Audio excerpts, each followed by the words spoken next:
So we'll do a quick breakdown or a quick overview of what we've gone over so far in Ruth.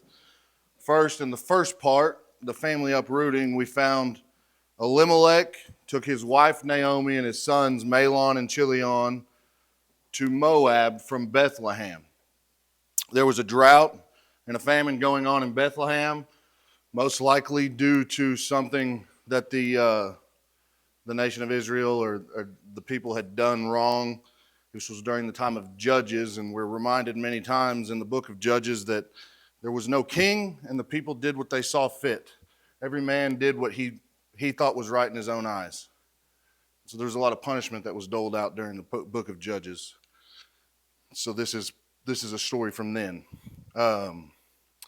We also found that it was safe to assume that Elimelech's sons were of grown age to help him make this decision, because as soon as they made it to Moab, they took wives. You can't take a wife in Jewish culture unless you're a man. Most cultures, I guess. But also when you're a man in Jewish culture, you help make decisions around the house. Now, Elimelech had the final say, but they helped make that decision. And we're also never told once that Naomi fought the decision to go to Moab. We find they married Orpah and Ruth. Eventually, Elimelech dies, and then Chilion and Mahlon die, leaving Naomi with Orpah and Ruth, where they stay for a while, approximately 10 years, until they hear that the bread has returned to Bethlehem or to Jerusalem. And then we move on to our next portion, where Ruth and Naomi decide to go back. Orpah decides to stay after a conversation, and then Ruth makes a promise. She told Naomi when she was trying to convince her to stay here, "You don't belong with me, you need to stay here with your people." Ruth told Naomi, "Entreat me not to leave, because where you go, I go, because your people are my people. Your God will be my God, and where you die, I die. And most importantly," she said, "and the Lord do so to me, and more also, if aught but death part thee and me." The Lord do so to me and more also was a Jewish curse, if you will, an exclamation saying that if I go against my word, may God strike me down. Essentially, it was a promise. And so this is where we find the best evidence that Ruth had learned about the Jewish culture from Naomi, because the word she used, the Lord, was not the word used in the Hebrew language in the book was not the general word for gods. It was the word for the Jewish God. And so she specifically was speaking about our God. And then we learned a couple lessons from each one. The first part we learned that faithful men can make bad decisions. Elimelech's name meant "my God is king." We knew he was a faithful man, and he made a terrible decision. We learned that faithful women should stand up for God. Naomi did not. And then the second part, we learned, we gained some encouragement, if you will, for the converts to the Lord's church, as Ruth made this proclamation that she was going to convert. We can take some encouragement as converts into the Lord's church. And so that moves us over to where we're at now. We've made it to Bethlehem. So the big picture of the Bible, again, it's a big story of redemption. And the redemption story is made up of a bunch of smaller stories of redemption. And Ruth is a book of redemption with a few small stories of redemption in it as well. And so a few things we're going to see in here is some repetition. When you see things repeated in the Bible, it is the writer's way of bold and underlining. They couldn't do this the way the Hebrew language is written. They could not bold and underline. It was not part of the language and how they wrote it. So this is how we know they meant something was important, was they repeated it. They repeated concepts, they repeated words. Parallelism, a mirror of grammatical construction, meaning, or themes, where something mirrors another concept or idea. We're going to see some characterization, meaning we're going to reveal some personality traits and motivations of characters. We see some foreshadowing or clues that are provided early to predict the future of the story. We will see a bit of irony and dialogue. The dialogue between the characters is important, and we're going to pay a little closer attention to that. We'll see bookends or inclusio. That's where we start here and we end here, and there is a clear beginning and end. They're either similar in meaning, or they start a thought and end a thought, and then that's how that works. And then we're going to see the story from multiple perspectives. Quick overview: Boaz is introduced as a wealthy, influential man. Ruth asks Naomi to go glean the fields. Ruth begins gleaning and by chance ends up in the field of Boaz. So then Boaz arrives back to his field from the city of Bethlehem, notices Ruth, asks who she is, and then the overseer tells him who she is. It's a very small part of the story. Didn't really belong with the first part or the second part of Ruth, but it doesn't really belong with the fourth part. And so we're kind of in this hinge area, and that's why it's got its own section. So let's start by reading, starting in chapter 2, verse 1. Follow along if you want. And Naomi had a kinsman of her husband's, a mighty man of wealth of the family of Elimelech, and his name was Boaz. And Ruth the Moabitess said unto Naomi, Let me go now to the field and glean ears of corn after him, in whose sight I shall find grace. And she said unto her, Go, my daughter. Now I'm going to stop here for a second. I did say that she ended up in his field by chance. This is an introduction to Boaz creating our bookends. At this time, they did not know about Boaz. So this is information given to us, the reader, not information that Naomi and Ruth had. Now, Naomi would have known who he was, but she wouldn't have known or even probably thought to send her to that field, or we would be told about that.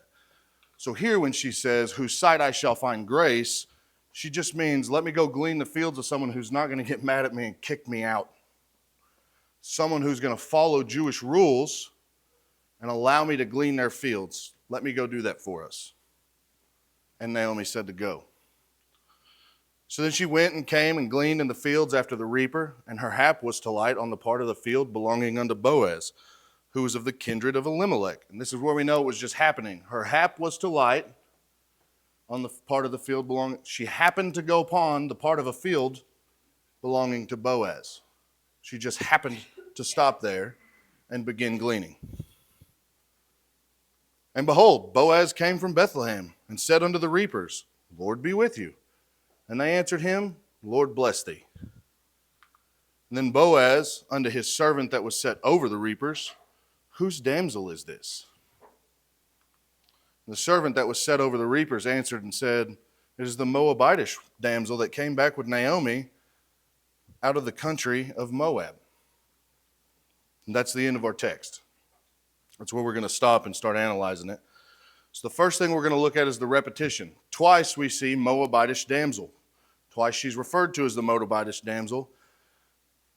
The writer is trying to emphasize the fact that Ruth is a foreigner in someone else's land. She does not necessarily belong here. And that's crucial to the theme of the story. The entire story of redemption within Ruth is, I'm going to redeem people who were not originally part of my family, bring them in and let great things happen. Because most people know the end of Ruth, she begins the genealogy of David, who becomes the great something grandfather of Jesus. And so this is highlighting the cultural barriers between Ruth, but it also shows kindness because Boaz could have been a little rude to her. Now, legally speaking, he couldn't kick her out of the field, but he could have been rude. Jewish law says they couldn't kick him out of the field, but it never said he had to be nice to her. Parallelism. We're given Boaz's identity at the beginning, and we're given Ruth's identity at the end. And so the themes echoed and reflected in different parts of the passage, we can see the parallelism. They want us to see the differences in Boaz and Ruth. They want us to see that Boaz is this man of high stature and Ruth is not. We're comparing them in a sense. And then we see Boaz's initiative and Ruth's initiative. Well, Ruth takes initiative to go glean fields for Naomi. Naomi being the matron of the house, she asked her permission. Hey, can I go do this for us? We don't have food. So Naomi gives permission. And then Boaz takes the initiative to go ask about her. And so we see some parallel in their identities and how they act. The characterization. In verse 1, again, Boaz is described as a man of mighty wealth. That indicated his social status and his financial standing. And then his greeting to the reapers in verse 4, the Lord be with you, reveals his godliness. Reveals that he was a man of God and respectful by nature. And then Ruth, characterized by her hard work and humility. In verse 2, she takes the initiative to glean the fields, showing that she's humble to go do the things need to be done, but that she's also willing to work hard. And so we're given her character is hardworking and humble. And so we see a little foreshadowing. So we're told that she just happens to glean in the field of Boaz. We know it wasn't an accident. It was an accident for her, but as the reader, we're given this, and we also see this in the irony section, because we know that it was part of God's plan. It's ironic that she thinks it was an accident, because we know that it was all part of God's plan. And he allowed her to take the steps needed to make it to where she was going so that his plan could continue. And then Boaz's inquiry is a little bit of foreshadowing. If you don't know the rest of the story, you can look at that, and if you know how the Hebrew language was written, Boaz specifically asks, whose damsel is this? And the word for damsel, he was asking, whose wife is this? He asked his servant, who's she married to? I need to know. He didn't care who she was married to. He was trying to figure out if she was married. That's what he wanted to know. He wanted to hear, she ain't married to nobody. This is such and such. And that's what he heard, because everybody knew that Naomi returned with her widowed daughter-in-law. And so when he heard that this was the Moabitess woman that came back with Naomi, he knew she doesn't have a husband. That's what he was asking. And so why would you ask that? Well, because he was interested in her. She was a beautiful woman gleaning his field that he had never seen before. And so we get a little bit of foreshadowing into what's going to happen in the future where he's going to pursue that. And then the irony of going to Boaz's field, because we understand this is part of God's plan, but for her, she was unaware. So some important dialogue. Again, the exchange between Boaz and his workers is very important, because he greeted them, Lord be with you. They greeted him, Lord bless thee. And so not only did that show that Boaz was a godly man and treated his workers well, the workers viewed him as such and would do things for him. The worker didn't have to tell him who that lady was. It's not part of the deal. I'm here to oversee your reapers. He could have said, nah, I don't know. But he respected Boaz as a man and as a man of God and as a boss. And you could see that in the way they speak to each other. And then Boaz's inquiry about Ruth is central to the rest of the narrative. And it's brief, but it's the turning point of the story. And so that's where the whole story of Ruth kind of shifts from tragedy to beginning to become redeemed. So the bookends I spoke about was Boaz introduced as a relative of Naomi, or Naomi's deceased husband, if you will. And then Ruth identified as a relative of Naomi, or as a relative of Naomi's deceased son.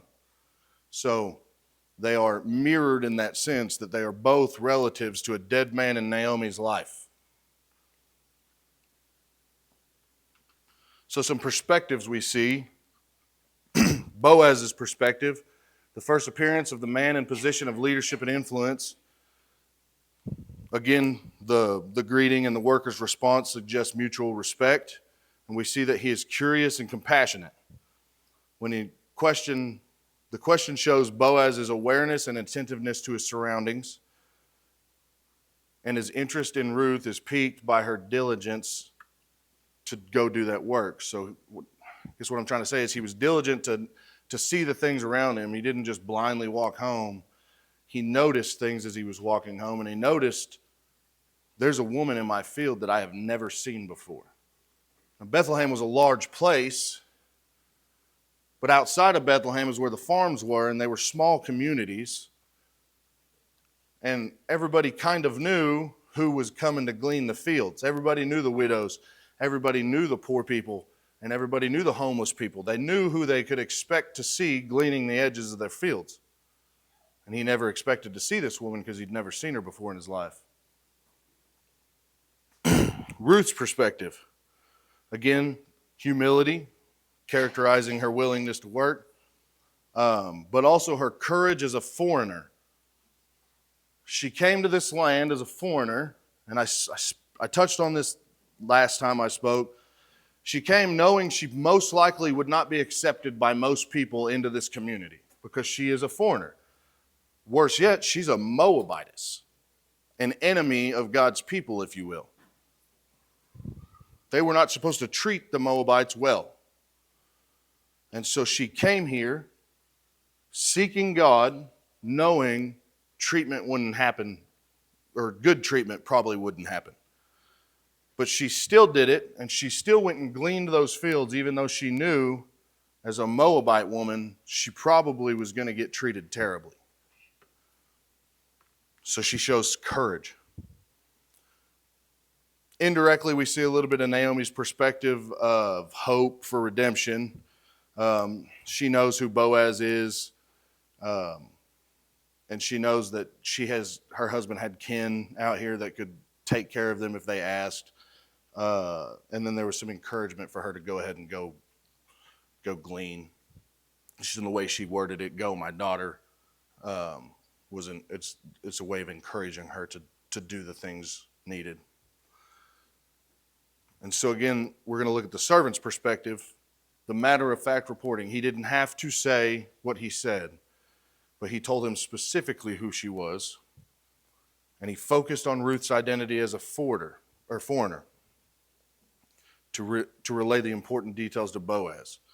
And that shows that he was an honest man and that he knew something good was going to happen from this because he probably knew Boaz was a good man. We see some connection to other scriptures, obviously the law of gleaning, because we're talking about gleaning a field here. Deuteronomy 24:19, starting in 19. "And when you reap the harvest of your land, thou shalt not wholly reap the corners of thy field, neither shalt thou gather the gleanings of the harvest, and thou shalt not glean the vineyard. Now shalt thou gather every grape of the vineyard, you shall leave them for the poor and the stranger. I am the Lord your God." And Deuteronomy 24:19 reiterates, "When thou cuttest down thine harvest in thy field, and hast forgottest the sheaf in the field, you shalt not go again to fetch it. It shall be for the stranger, and for the fatherless, and for the widow, and that the Lord my God, thy God, may bless thee in all thy work of thine hands." They're told they have to leave this stuff for the foreigners, the widows, the fatherless. But they're not told they have to treat them well. They just have to leave them food. The idea of a kinsman redeemer, which is what this whole story is about. First in Leviticus 25:25, "If thy brother be waxen poor, and hath sold away some of his possession, and if any of his kin come to redeem it, and then shall he redeem that which his brother sold, then shall he redeem that which his brother sold." That established the kinsman redeemer law. The word for brother in Leviticus means family. The family member could redeem what you sold off. And going further in Deuteronomy, if the brothers dwell together and one of them dies and has no son, the wife of the dead shall not be married outside the family to a stranger. Her husband's brother shall go in to her and take her as his wife and perform the duties as a husband's brother. And it shall be that the firstborn son she bears shall succeed with the name of his dead brother, that the name may not be blotted out of Israel. And so the brother is supposed to take her on as wife, and the firstborn son gets the brother's name so he can continue his lineage. And that's how that worked. But again, the word brother means closest male relative. Doesn't necessarily mean a blood brother as you would think. It is closest male relative, and that establishes our law of the kinsman redeemer. And then we see themes of divine providence pretty well everywhere. In Genesis 50:20, but as for you, ye thought evil against me, but God meant it unto good to bring to pass, and on this day to save much people alive. So it's reflecting the fact that God deals with things behind the scenes. No different than he dealt with things behind the scenes, allowing Ruth to make it to that field. In Psalm 37, later in the Bible, the steps of a good man are ordered by the Lord, and he delighteth in his way. So Ruth's steps being ordered to Boaz's field align with that definition. Care for foreigners. Thou shalt not vex or oppose a stranger, for ye were strangers in the lands of Egypt. So you're not going to turn away help if you're asked. And then Deuteronomy, he doth execute the judgment of the fatherless and the widows, and giving him food and raiment. Love ye therefore the stranger, for ye were strangers in the land of Egypt. The love ye therefore the stranger doesn't mean they had to treat them well. It just means they had to help them if they were asked. That's the words used in the Hebrew. Were better translated, help them if you're asked. Later on, in Deuteronomy, we're told that they were told not to help the Moabites, though. If you remember, the Moabites, they were told, you don't seek the help of the Moabites. You don't help the Moabites because of what they did to you. And so she didn't necessarily have to be treated well. And we see Boaz's blessing. The Lord bless thee. And so that is actually, it was a blessing he was bringing up from Numbers. And in Numbers, the Lord be with you. And and the Lord bless thee. From Numbers, the Lord bless thee and keep thee. That's a blessing from Numbers. He would have known that passage. Later on in the Bible, the psalmist gives a similar blessing. Neither do they which go by say, the blessing of the Lord shall be upon you. We bless you in the name of the Lord. So the psalmist, when you read the psalmist, you should see what Boaz says to his servants, and the servants say back. And then when you see Boaz's conversation with his servants, you should see the blessings in Numbers. We should be seeing these patterns, and so that's kind of what I was trying to point out there. So what do we learn from this section? Again, it's a short section and just kind of a hinge section. We learn that God has providence in pretty well everything, meaning that he can control the scene and he can allow things to happen in the way he wants them to happen. That doesn't take away our free will. No different than if, for example, Judas betrayed Jesus, and that was part of a plan that had to take place. But if for whatever reason Judas didn't do that, someone else would have. Because that plan had to go into effect. So we wouldn't be standing here, Christians, today had Jesus not been betrayed and put on a cross. And so if Judas changed his mind, it would have been someone else. We see the value of humility and hard work. So Ruth would not have ever had the chance to be noticed by Boaz if she hadn't been willing to go work hard and humble herself to go glean the fields. And so we should be willing to work hard and humble ourselves if we expect to gain anything in life. Kindness and compassion. Boaz's character is evident in his treatment of his workers and his concern for Ruth. And so they encourage us to show kindness and generosity to others that we see in need. And then we have to trust God's plan. It's just Naomi trusted Ruth's initiative, Ruth's faith in finding favor to reflect resilient reliance on God's provision. We're reminded to trust God's guidance. Even when we're not sure what's going to happen, we have to trust God's guidance, knowing He'll take care of our needs. No different than Ruth trusting God was going to allow her to make it to a field and reap in a field of a man who would find favor in her.